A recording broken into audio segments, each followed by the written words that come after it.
আসসালামু আলাইকুম। কেমন আছেন সবাই? আশা করি ভালো আছেন। আজকে একটা বিষয় নিয়ে কথা বলবো। আমি প্রতিনিয়তই চেষ্টা করি আমরা যেই জমি জমা সংক্রান্ত যেই সমস্যাগুলো বা যে বিষয়গুলো আমরা আহ, প্রায় প্রত্যেকে আমরা বাস্তবিকতা আমরা ফেস করি, আমরা যেগুলোর মুখোমুখি হই, সম্মুখীন হই, যে সমস্ত সমস্যা আর এগুলোর সমাধানের বিষয় নিয়ে আমি আলোচনা করার চেষ্টা করি, আপনাদের মাঝে তুলে ধরার চেষ্টা করি। আজকেও ঠিক একইভাবে একটা বিষয় হচ্ছে আপনার সীমানা নির্ধারণ।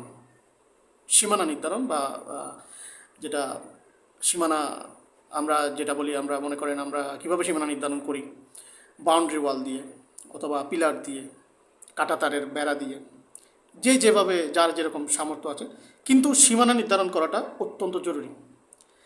আপনি আপনার খরিদার সম্পত্তি, কেনার সম্পত্তি, আপনি একজনের কাছ থেকে কেনার পরে আপনি যদি সম্ভব হয়, যদি ওই ওই জমির সীমানা নির্ধারিত আগে থেকে না থাকে, তাহলে যার কাছ থেকে কিনবেন তাকে দিয়ে, তাকে উপস্থিত রেখে সীমানা নির্ধারণ করে নেবেন। আপনি সীমানা নির্ধারণ করে পারলে বাউন্ডারি ওয়াল দেবেন, আপনার সামর্থ্য অনুযায়ী আপনি কিছু একটা অবশ্যই করবেন।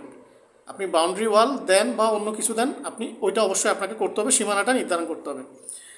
আর আপনার উত্তরাধিকার সূত্রে প্রাপ্ত যদি হয়, আপনার পৈতৃক সম্পত্তি আপনার বাবার কাছ থেকে পেয়েছেন বা মায়ের সম্পত্তি আপনি পেয়েছেন, যেভাবে আপনি এনি হাও আপনি পেয়ে থাকেন না কেন, সম্পত্তি যদি আপনার বন্টন হয়, রেজিস্টার্ড বন্টননামা হওয়ার পরে আপনি অবশ্যই দাগওয়ারি আপনারা সীমানা নির্ধারণ করে ফেলবেন। সীমানা নির্ধারণ করে ফেলবেন, এটা রেখে দিবেন না। এই কাজটা আপনি থাক পরে করব, পরে করলেও হবে, এরকম মনে করে অনেকে রেখে দেয়, কিন্তু এর যে কি পরিমাণ সমস্যা পরে হয়, তৈরি হয়, কি পরিমাণ প্যারায় মানুষ পড়ে, এটা যারা পড়ে তারাই জানে। তো সুতরাং আপনি যদি কোনো সমস্যায় পড়তে না চান, অবশ্যই জমির সীমানা নির্ধারণ আপনি করে ফেলবেন, আপনি করবেন যাতে করে আপনি কোনো সমস্যায় না পড়েন, আপনার যেই ভবিষ্যৎ প্রজন্ম যাতে করে কোনো সমস্যায় না পড়ে। তো সীমানা নির্ধারণ করে ফেলবেন। আর আরও আর কোনো কিছু যদি জানার থাকে আপনাদের, জমি জমা সংক্রান্ত, জমি জমার বিভিন্ন টপিক নিয়ে বিভিন্ন বিষয় আপনারা বুঝতে না পারেন, অবশ্যই কমেন্ট করবেন, আমাকে ইনবক্সে কমেন্ট করবেন, আমাকে ইনবক্সে মেসেজ করবেন, আমার ভিডিওতে কমেন্ট করবেন। ইনশাল্লাহ আমি চেষ্টা করবো আপনাদেরকে ওই সমস্ত বিষয়গুলো নিয়ে পুঙ্খানুপুঙ্খ আলোচনা করে আপনাদেরকে জিনিসগুলো ক্লিয়ার করার।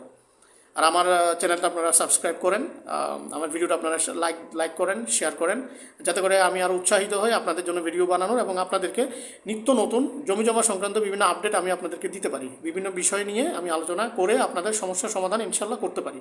সবাই ভালো থাকবেন, আমার জন্য দোয়া করবেন, আমিও আপনাদের জন্য দোয়া করি। আসসালামু আলাইকুম।